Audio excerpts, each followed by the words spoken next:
Donc on dit déterminer le nombre de liaisons covalentes et de double non-liants pour chaque atome. On va le faire vite. Un connaître par cœur, le carbone, il fait 4 liaisons simples. Donc 4 liaisons, parce que ça peut être des doubles. L'hydrogène, une seule liaison. Si je ne mets pas les doubles non-liants, c'est qu'il n'y en a pas. Hein. Et l'oxygène, le chlore, 3 non-liants. Une liaison et 3 non-liants.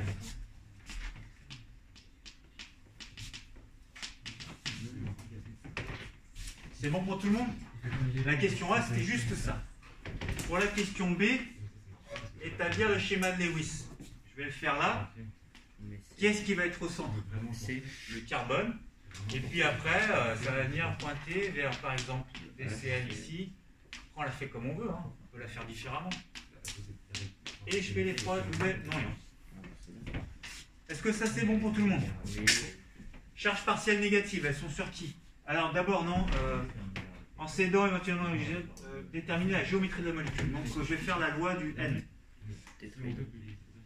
Quand je compte autour de C, il y a 4 liaisons simples.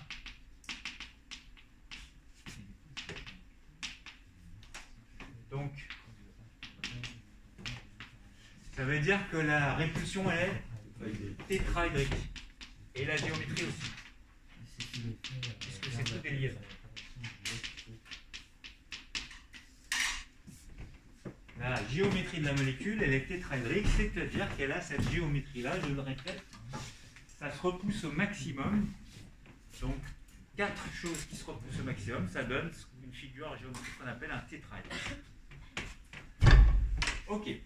Après, étudier la polarité de chaque liaison. On va le faire vite, on l'a déjà vu plusieurs fois. Quelles sont les liaisons qui sont polarisées? Est-ce que CH est polarisé? Non. Non, il n'y a que CCl qui est polarisé. On a déjà fait précédemment le calcul, le delta X, il est supérieur, delta Xi, il est supérieur à 0,4, inférieur à 1,7. C'est bon? Il vaut combien d'ailleurs? 0,61. Le CH, il est apolaire. La différence, ça fait 0,30 et quelques. Donc ça veut dire que je vais avoir des charges partielles négatives sur le chlore et puis des charges partielles positives sur qui? Sur le carbone. Alors, j'ai pas de craie rouge, je vais le faire en violet si elle est là. Les delta moins, ils vont être sur qui? Sur les CL. Il y en a un ici, un là et un là. Et les delta plus, sur le C, il y en a combien? 3 delta plus pour compenser les 3 delta moins. Bien. Localiser le barycentre. Donc maintenant, je cherche le centre des charges partielles négatives et les charges partielles positives. Donc pour les centres des charges partielles négatives, c'est localisé où? C'est par ici environ. Là. Vous voyez, c'est un triangle, c'est au centre du triangle. Un peu plus bas quand même. Donc ça va être G quoi? G-. Et le G+, lui, il va être où? Sur carbone. Conclusion? La molécule, elle est polaire, puisqu'elle ne coïncide pas. Est-ce que ça va pour tout le monde? Asia, t'as compris? Nickel. Bon. Le 36, maintenant, c'est de l'éthanal. Donc, vous avez 2 carbones, 1 oxygène, il faut les relier, puis il y a 4 hydrogènes seulement. Alors, la méthode, quand on a la formule brute C2H4O, pour essayer de trouver la représentation de Lewis, il faut déjà mettre tous ceux qui n'ont pas qu'une seule liaison en premier. Les hydrogènes, c'est comme la déco à Noël, hein, ça se met à la fin, puisque ça n'a qu'un seul lien, donc c'est nécessairement autour. On commence par C. Si je me mets 2 C et un O, je peux les mettre alignés comme ça, puis essayer de tenter de les relier. Quand je fais ça, je vais me rendre compte que je vais avoir un souci. Qu'est-ce que je vais avoir comme souci quand je fais ça? En rajoutant des hydrogènes. Normalement, il faudrait que j'en mette combien ici des hydrogènes? 3. Parce que ça doit faire 4 liaisons. Là, il faudrait que j'en mette combien? 2 et là 1. Parce que ça fait... Et ça va me faire combien d'hydrogènes en tout là? 1, 2, 3, 4, 5, 6. Or, il n'y en a que 4. Quand je suis confronté à un problème comme ça, ça veut dire qu'il y a une double liaison quelque part. À moi de la proposer. Je vais la proposer là. Pour l'éthanal, elle est ici. Et je recommence. Là, je vais garder, j'ai rien changé, donc j'ai les 3 hydrogènes. Et puis là, il m'en manque combien? Un seul hydrogène que je peux mettre en bas ou en haut, peu importe. Qu'est-ce qui manque sur cette représentation de Lewis? Les 2 doublés à longueur. Ok. Je ferai une petite aparté puisque Baptiste a trouvé une autre façon d'écrire la molécule. C'est comment? Vas-y, dis-moi. Bon, je le fais vite pour aller vite. C double liaison C, je mets une autre double liaison, hein, et puis je vais sur l'oxygène ensuite. Là, j'ai 2 liaisons 5 qui pointent vers les hydrogènes, et puis ici, une seule. Celle-là, c'est pas la molécule qu'ils attendaient, eux, parce que l'éthanal, c'est celui-là. Ça, c'est une autre molécule qui sera l'éthanol. Histoire de vous ouvrir un petit peu les chakras sur ce qu'on va voir plus tard. Si je dis éthanol, al, ça provient de cette fin de molécule, on le verra plus tard. C'est la famille des aldéhydes, tout ce qui ont C double liaison O, on appellera ça des aldéhydes à la fin de la molécule. Et éthane, c'est qu'il y a 2 carbones. Méthane, c'est qu'il n'y a qu'un seul carbone. Prop, c'est qu'il y en aura 3. Toutes ces règles-là, on va les apprendre. Et donc là, c'est de l'éthane aussi, mais N, parce qu'il y a une double liaison. À chaque fois qu'il y a 2 liaisons entre 2 carbones, c'est du N. On verra ça plus tard. Et ici, on appelle ça l'alcool, donc ça finit par ol dans la molécule. Donc quand je cite les noms de molécules, tous ces noms-là, ils ont une signification. Hein. Vraiment, et qu'on va pouvoir interpréter, on saura exactement quelle est la molécule à partir du nom plus tard. Bon, étudions celle-là. On nous demandait de déterminer la géométrie de la molécule au niveau de chaque atome de carbone. Donc si je les numérote, 1 et 2. Autour du 1, quelle est la géométrie? Tétraédrique. Je compte 4 liaisons simples. Hein. Donc c'est tétraédrique.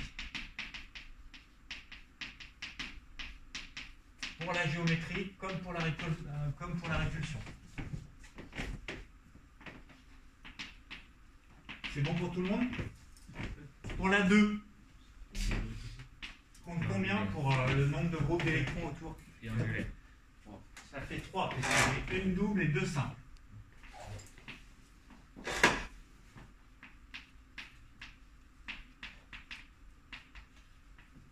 Du coup, c'est une géométrie qui est triangulaire. C'est pas soudé, hein, parce que j'ai que des liaisons, j'ai pas de double longueur. Hein.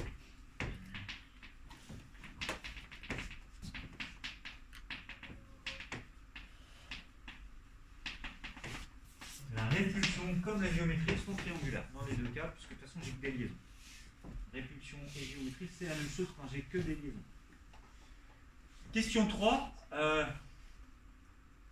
Établir la géométrie de la molécule, on vient de le faire. Hein. Là, maintenant, pardon, je ne suis pas au bon endroit.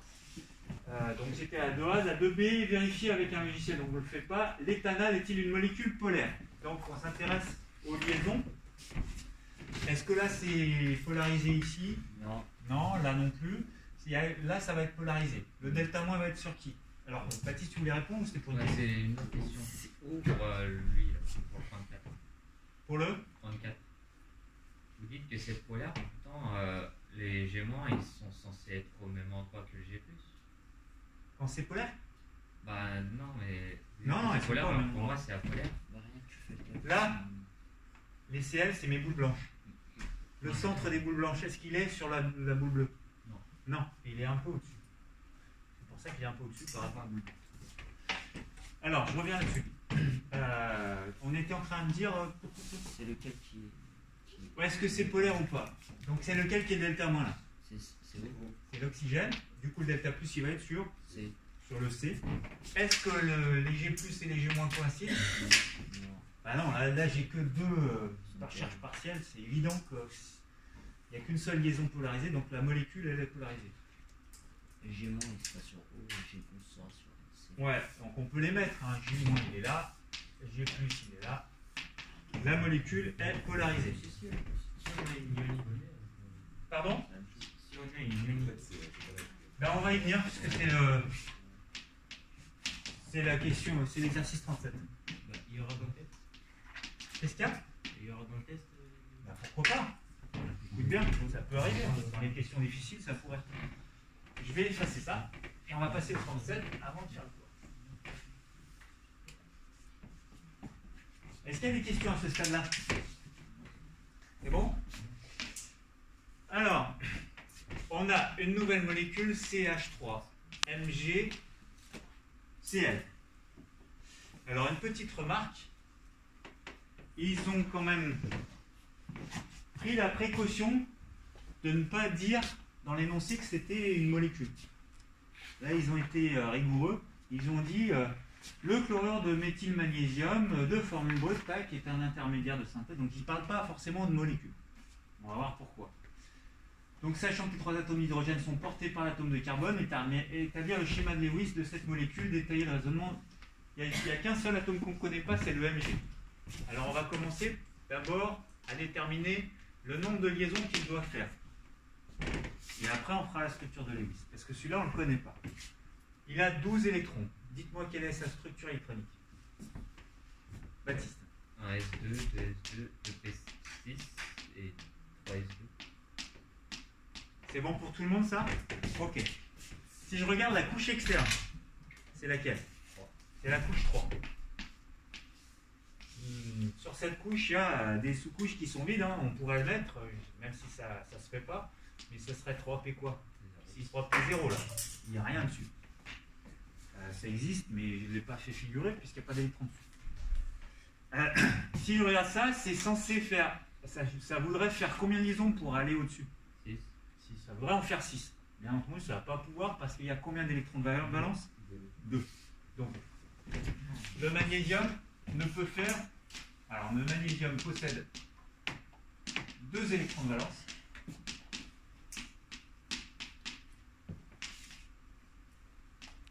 Il va faire donc 2 liaisons.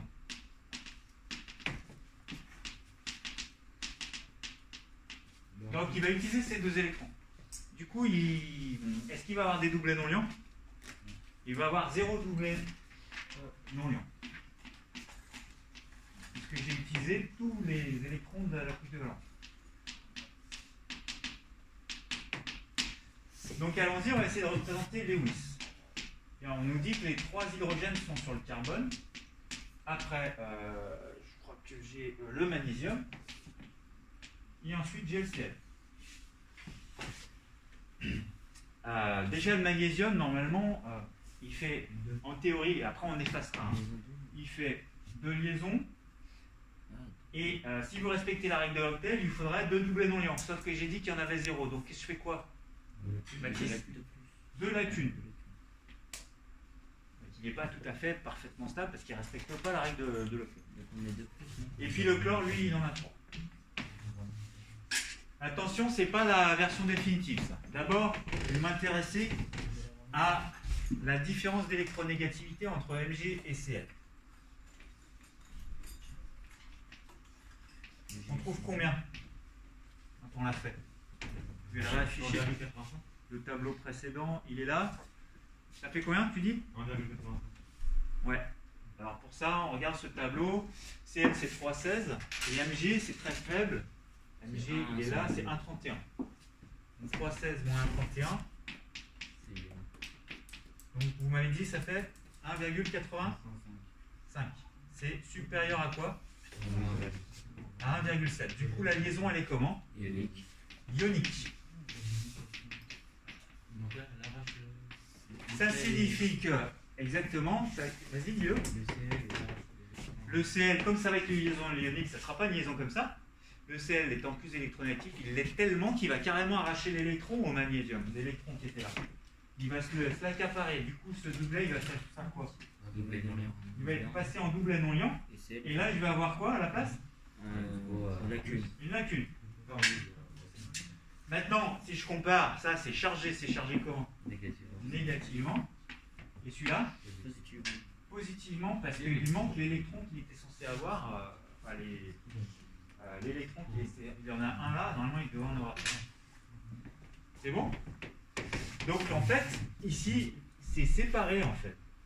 C'est pas lié par une liaison, c'est juste attiré par une attraction électrostatique entre une charge positive et une charge négative. On appelle ça une liaison ionique. C'est pas une liaison covalente, hein. Il y a un trou entre les deux. Ok. Bien, on passe aux questions suivantes. Là, on a fait le plus dur. Hein. Hop. Établir la géométrie de la molécule. Donc, il faut que je trouve la géométrie autour du carbone, du coup. Rapidement, visuellement, vous pouvez me la donner. Les tétraédriques, on ne va pas trop détailler, parce qu'on compte 4 liaisons simples. Les tétraédriques autour du carbone. Et puis, pour terminer, est-ce que c'est une molécule polaire ou pas? Donc, là, le terme molécule, j'aime pas trop. Ils auraient dû dire, est-ce que l'entité est polaire? Parce que c'est pas une molécule, c'est une molécule, c'est un ion polyatomique de ce côté et un ion monoatomique de ce côté. On ne va pas parler de polarité pour un ion qui est monoatomique, ça n'a pas de sens. Celui-là, est-ce qu'on peut parler de polarité? Oui. Oui, il n'y a même pas besoin de faire de calcul. J'ai une charge positive ici. Donc forcément, il y a un côté plus, puis il va y avoir un côté un petit peu plus moins. En tout cas, ici, c'est chargé d'une charge différente de celle-là, obligatoirement. Alors, on va le faire quand même. Hein. Différence d'électronégativité, normalement, il y a le delta moins ici, et il y a une charge positive entière plus un delta plus, ça ferait beaucoup. Donc, elle est polaire. Hein. Le centre des plus, il est là, le centre des moins, il est là. La molécule, elle est polaire. Bien sûr. Ouais. Comme il y a un plus delta plus, est-ce que du coup, le G, il pourrait se décaler derrière le G, par exemple, enfin le magnésium? Alors, le G. Le grand G? Oui, parce que comme il sera encore. De toute façon, l'ensemble de la charge positive est réparti sur le magnésium. Qu'il y ait un plus delta plus ou pas, ça sera là le G+. Par contre, s'il y en avait un autre, plus quelque part, est-ce que du coup ça pourrait décaler le... Ah ouais, alors là on peut arriver à des choses complexes où effectivement il n'y a pas des poids égaux pour les delta plus, et dans ce cas-là, le centre il peut être décalé un petit peu. Rassurez-vous, vous n'aurez pas des complexités comme ça. Le G+, il est là, le G-, il est là. Donc la molécule est polaire. Allez, on va se prendre les 20 minutes qui restent pour avancer dans le cours.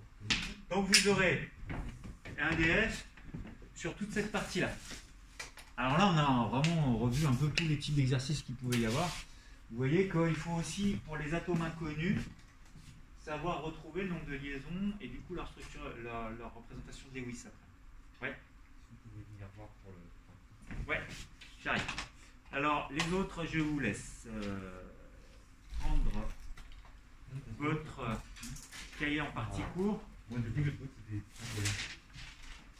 Et puis, je vais venir voir ceux qui ont commencé un autre exercice. Donc, reprenez votre partie court où on en était à parler de la cohésion des solides ioniques. Donc, c'est pour lequel? 39. Alors, je l'ai plus en tête, hein, 39. Alors, ça, c'est bon, hein? Oui, j'arrive. Alors, j'arrive pas à le voir dans l'espace. Hein. En fait, ça peut tout être sur le même plan. Ça ne peut pas être tout sur le même plan. C'est la question qui nous le demande. Est-ce que ça peut être tout sur le même plan? Si, ça peut. Pour que ce soit équidistant? Ouais, ça peut. Oui, ça peut, ça serait une espèce de 3 gamètres. C'est ce que j'avais.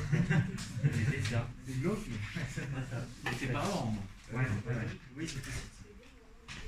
C'était la première. Ouais, du coup, ça me rend compte parce que du coup, les sens sont super. Parce que les sens sont super. Bah oui. Bon, alors, on reprend là où on en était. Non, il y en a un qui est un peu plus. Alors, j'ai choisi cette image pour... je vais la commenter un petit peu quand même, un peu avant. On a commencé à parler de cohésion de solides. La cohésion des solides, c'est la... Je vais me mettre là pour que je vois. C'est l'attraction qu'il y a entre chaque entité du solide. Si c'est des molécules qui sont comme dans le beurre, c'est l'attraction qui existe entre chaque molécule de beurre. Le chocolat, pareil. Après ici, c'est du gallium. Le gallium, c'est un solide qui est constitué d'atomes, mais pas de molécules. Bon, c'est l'attraction qui est entre chaque atome de gallium, qui fait la cohésion du solide. Il faut un température différente. Alors, effectivement, celui-là, ils fond à la température du corps. Maintenant, vous avez d'autres métaux, heureusement, qui ne fondent pas à la température du corps. Par exemple, vous prenez du fer dans une cuillère, avec une cuillère, ça ne fond pas dans votre main, heureusement pour vous.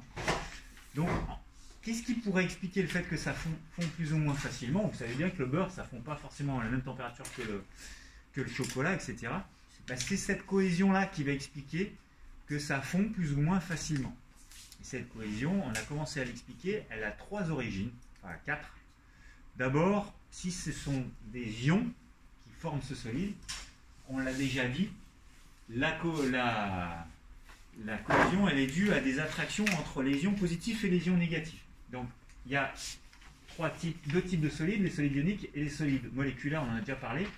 Et j'avais déjà commencé à parler de la cohésion dans les solides ioniques en disant que dans les solides ioniques, c'est les attractions entre les charges moins et les charges plus qui dominent sur la répulsion entre les charges de signes identiques. Donc, on en était là, et j'avais commencé à essayer d'énoncer la cohésion dans les solides moléculaires. Typiquement le sucre, la glace, il y a plein de solides moléculaires. Le goudron hein, qui est dans nos rues, c'est des cohésions, pourtant c'est des molécules qui sont apolaires, et bien il y a de la cohésion quand même parce que c'est solide. Alors, je répète ce que j'avais dit rapidement. Les molécules qui sont apolaires, elles n'ont jamais en permanence une charge partielle positive et négative du même côté. Mais en fait, comme les électrons sont mobiles, ça alterne. Il y a parfois des charges partielles négatives d'un côté et des charges partielles positives de l'autre, puis des fois ça s'inverse. Il y a cette alternance de charges partielles, elle va résonner avec le voisin par influence. Et ils vont changer de côté, mais de façon synchrone. C'est ce que j'avais dit. Donc, ça change de côté de façon synchrone, ce qui fait que ça s'attire un petit peu, et c'est ce qui maintient quand même une attraction entre ces 2 molécules qui sont pourtant non polarisées à la base, dans le temps. Mais à un instant donné, elles le sont, et elles le sont de façon symétrique à l'autre, de façon équivalente à l'autre, ce qui fait que ça s'attire un peu. Ouais. Juste, peut-être que c'est un peu loin de ce qu'on dit, mais ça vient d'où l'énergie qui permet aux électrons d'avoir un mouvement perpétuel? Ah, très bonne question. Cette énergie. Alors là, on touche du doigt quelque chose de super compliqué, c'est quand les mouvements des électrons ne sont pas des mouvements. Les électrons ne bougent pas. Ils ont une probabilité de présence. Ça s'appelle la mécanique quantique. C'est-à-dire qu'en fait, un électron qui est là, instantanément, il va être là peut-être le coup d'après. Donc il n'a pas réellement bougé. C'est très très bizarre, mais on verra ça peut-être plus tard. Les particules toutes petites, on considère que ce n'est pas une particule de matière, mais c'est une onde, et que ça peut se déplacer de façon comme ça en sautant. Donc il n'y a pas de mouvement. Et c'est un peu compliqué ce que je te dis là. Alors on passe à la deuxième catégorie de solides, les solides composés de molécules, mais qui sont cette fois-ci polaires. Donc on en était là, non? Oui. On l'avait déjà écrit ou pas? Non. Ouais. Oui? Non. Alors, vous voyez, sur cette animation, vous avez des molécules qui sont polaires. Si jamais elles se rapprochent les unes des autres, elles vont s'attirer, s'influencer. Et donc, tout ça va se regrouper, ça va s'organiser, ça va former un solide. Là, évidemment, ce n'est pas un solide qui est montré là. C'est une espèce de gaz ou liquide, mais on voit bien que quand ça se rapproche, la partie plus attire la partie moins et vice-versa. Ce qui fait qu'il y a quand même une petite attraction. Et si ce n'est pas assez rapide comme mouvement de température, tout reste figé, ça forme un solide. Ici, sur une image fixe que vous verrez dans votre document page 89, on voit bien comment peuvent s'organiser des molécules qui sont polarisées les unes par rapport aux autres. Ça fait comme des ions un petit peu, mais c'est des charges partielles. Et donc, vous avez une attraction qui existe, ici entre les plus et les moins, qui est plus forte que la répulsion entre deux plus, parce que la distance est plus grande. Du coup, ça reste collé. Donc, on va le dire ici, dans un solide moléculaire, constitué de molécules qui sont polaires, la cohésion est assurée par toujours des interactions attractives qui existent entre les charges partielles de signes opposés. Donc, vous pouvez vous référer au document B du livre, page 89, qui vous montre un petit peu un exemple. C'est un exemple simple. Maintenant, si je prends l'exemple de l'eau, c'est bien plus compliqué. D'ailleurs, l'eau est non seulement une molécule polaire, mais en plus, elle a d'autres propriétés. Ça sera la 3e catégorie.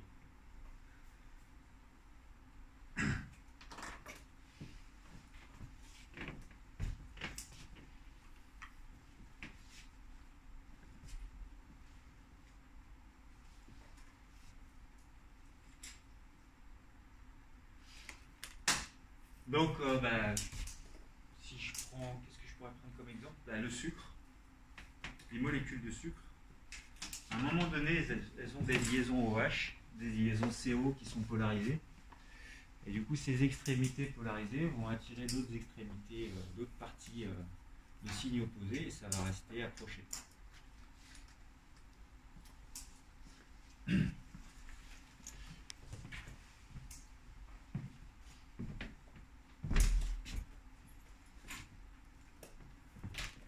On pourrait citer à très basse température, le HCl pourra être solide parce que il va s'organiser de la façon suivante. Qu'est-ce qui va se mettre à côté de ce Cl, de la molécule d'à côté? Un HCl qui est comme ça, à l'état solide, il va se passer comment par rapport à lui? Le H avec le Cl. Le H pas loin du Cl, puisque ici j'aurai une charge partielle positive, alors qu'ici j'aurai une charge partielle négative, donc ça s'attire. Et ça va s'organiser comme ça. Ici vous allez avoir un autre H avec un Cl, etc. Donc tout ça s'explique. Après, quand la molécule est plus grosse, l'organisation, elle va être complexe. Et vous l'avez vu en enseignement scientifique, hein. Un solide qui a une organisation complète et structurée, ça fait des cristaux. Là, l'organisation est simple, du type cubique, un petit peu. Puis après, rapidement, on peut avoir d'autres organisations. La troisième catégorie, c'est celle dans laquelle il y a des ponts hydrogènes. Ça s'appelle comme ça. Alors, on va voir dans quel cas il y a des ponts hydrogènes. Donc les molécules, il y a des solides moléculaires qui sont composés de molécules qui contiennent des ponts hydrogènes. Alors, petit c, donc la troisième type de cohésion de solides moléculaires, ce sont des molécules polaires, mais qui peuvent en plus former des ponts hydrogènes. Ouais. Est-ce que le pénalhydrèse, on utilise liaison hydrogène comme nom? Dans le quoi? Est-ce qu'on utilise liaison hydrogène comme nom? Liaison hydrogène, j'aime pas trop, même si c'est peut-être utilisé en SVT, parce que pour moi, liaison hydrogène, c'est ça. Ça, c'est une liaison hydrogène. Un pont hydrogène, on va le voir, c'est l'attraction qui existe entre cet hydrogène et un autre atome d'une autre molécule, et cette attraction, elle sera plus forte que celle qui existe ici dans les molécules polaires.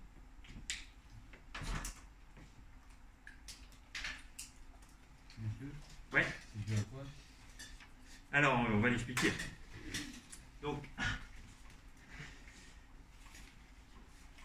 hop, un pont hydrogène, c'est une interaction intermoléculaire. Tout a été intermoléculaire jusqu'à présent, entre deux molécules, qui est attractive et qui est plus forte que celle qui est entre les charges partielles. Alors, pourquoi elle est plus forte? On va le voir. Donc là, toutes les interactions qu'on a vues, le A, le B et le C, c'est par ordre de force croissante. La première, par induction, on appelle ça la force de Van der Waals, l'attraction de Van der Waals. Elle n'est pas très forte. C'est par influence. Alors juste pour l'anecdote, il y a des animaux qui exploitent la toute première, la A. L'interaction par influence comme ça. C'est le gecko. Vous avez déjà entendu parler du gecko? C'est quoi ça, un gecko? C'est un espèce de lézard un peu particulier. Il a les capacités dans les pays un peu chauds. Non, c'est pas le lézard qui se camoufle, ça c'est le. Pas... Confond avec le caméléon. Je crois c'est l'eau. Il arrive à marcher sur les murs, voire sur les plafonds. En gros, il n'y a pas de griffes. Il y a des animaux, hein, des oiseaux qui arrivent à grimper aux arbres, etc. Parce qu'ils ont des griffes. Les chats aussi. En fait, ils posent leurs mains, leurs pattes comme ça à plat sur d'autres surfaces. Et leur doigt il est très très élaboré, c'est-à-dire qu'il y a plein de fils, il y a une surface de contact qui est très très importante. On ne peut pas imaginer, mais il y a des milliards de petits poils qui viennent s'accrocher à la surface. Et avec cet effet qu'on a vu précédemment, là, après je vous raffiche ça, le fait que ça tire par influence comme ça, précédemment on avait vu ça, et bien si ça c'est la patte du gecko et puis que ça c'est le plafond, bah, les alternances de charge partielle de la patte du gecko vont influer sur la surface de contact, ça va s'attirer un peu. Ça ne marche pas s'il y a juste un contact qui est faible, mais comme là il y a un contact qui est très très important, bah, le gecko il arrive à tenir. Et c'est une cohésion une attraction qui est assez magique parce qu'on pourrait imaginer une colle permanente grâce à ça. Si on savait reproduire ça, on pourrait imaginer un post-it ou un scotch qu'on colle, on le décolle à volonté parce qu'il n'y a pas de chimie là-dedans. C'est juste de l'interaction par influence, ça marche tout le temps. Le gecko, il décroche sa patte, il peut porter 30 fois son poids comme ça. Donc du moment qu'il y a beaucoup de surface de contact, ça marche bien. Et par exemple, je parlais du goudron, qui est une molécule qui est apolaire. Là, c'est solide parce que les molécules de goudron sont très longues, et donc entre deux molécules, il y a beaucoup de contact. Donc ça colle bien, ça forme des solides. Alors, on était en train de dire, ici, ce sont des molécules d'eau. Vous voyez que l'hydrogène va être très fortement attiré par l'oxygène qui est là, non seulement parce que l'oxygène, il est comment? Il est delta plus ou delta moins l'oxygène? Il est delta moins. Le H, il est delta plus. Mais il n'y a pas que ça. Il y a quoi autour de l'hydrogène à cet endroit-là? Il y a des doublets non liants. Il y a des doublets non liants. Ce qui fait qu'il y a une densité d'électrons qui est très importante à cet endroit-là. Non seulement il y a une charge partielle négative, mais en plus il y a des doublets non liants. Et ça vient renforcer l'attraction. On appelle ça un pont hydrogène. Il se produit à chaque fois que vous avez une liaison OH, ou une liaison NH, ou une liaison HCl. Ouais. Vous avez mis H+. C'est pas H+, c'est delta+. C'est moi qui ai mis une erreur. Delta+. Merci. Donc ça s'appelle un pont hydrogène. Voilà un exemple de représentation de pont hydrogène. Vous avez l'hydrogène qui va être attiré par les deux doublets non liants et la charge partielle négative ici de l'oxygène. Et ça va s'organiser comme ça. Ok. Donc, ce schéma, je ne vous l'ai pas donné. C'est pareil, il est page 90, ce schéma. Ça se représente de la manière suivante. Vous avez ici un élément qui est chargé partiellement négativement avec un doublet non liant, et ici un hydrogène qui est delta+. Vous allez avoir une attraction plus forte que celles qui sont là, du fait de ce doublet non liant. On appelle ça un pont hydrogène. Alors, ce qu'on va noter dans le cours, il se forme lorsque un atome d'hydrogène H d'une molécule qui porte une charge partielle delta+, il faut que le H il soit chargé partiellement positivement, il interagit avec un atome d'une autre molécule portant une charge partielle négative, qui est important, mais aussi qui possède des doublets non liants. C'est le cas de l'oxygène, de l'azote, du fluor et du chlore. Essentiellement, c'est ces quatre-là qui ont des doublets non liants. Il y en a d'autres, mais c'est les plus couramment rencontrés. Et si ça se fait donc entre deux molécules, ça se fait. Ça peut se faire aussi au sein de la même molécule. Vous avez vu ça en SVT. C'est ce qui explique que l'ADN, il fait une espèce de... Vous avez vu en SVT ça? L'ADN? Pas encore. Là, il y a des hydrogènes ici qui viennent être attirés par une autre partie de la molécule. C'est un pont hydrogène aussi. Et ça contraint, ça tord la molécule sur elle-même. Ça lui fait faire une spirale. C'est le même phénomène, mais là, à l'intérieur d'une seule et même grande molécule. Alors que là, moi, je vous dis que c'est entre deux molécules que ça se produit.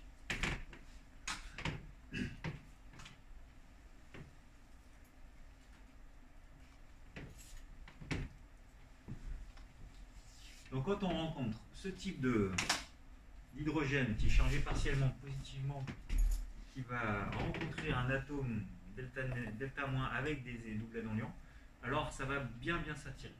C'est quand même plus faible que la liaison ionique, mais c'est plus fort que les deux autres qu'on a vus là précédemment. Ouais.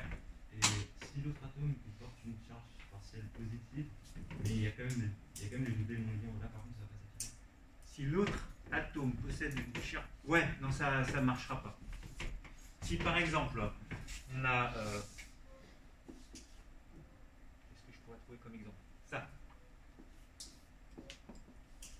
Et puis ici, j'ai ça.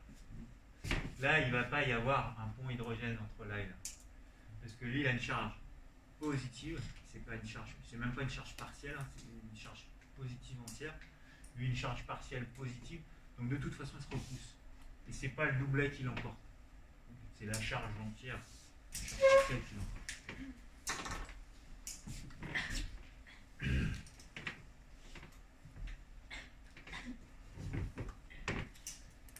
Bon, je vous laisse finir d'écrire. Je vous rappelle que lundi prochain,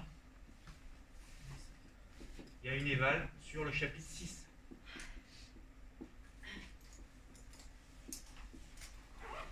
Lewis, géométrie et polarité, molécules, liaison, tout ça. C'est bon? Ouais, je vais arrêter la vidéo. Est-ce qu'il y aura des exercices corrigés? Ouais, c'est ce que m'a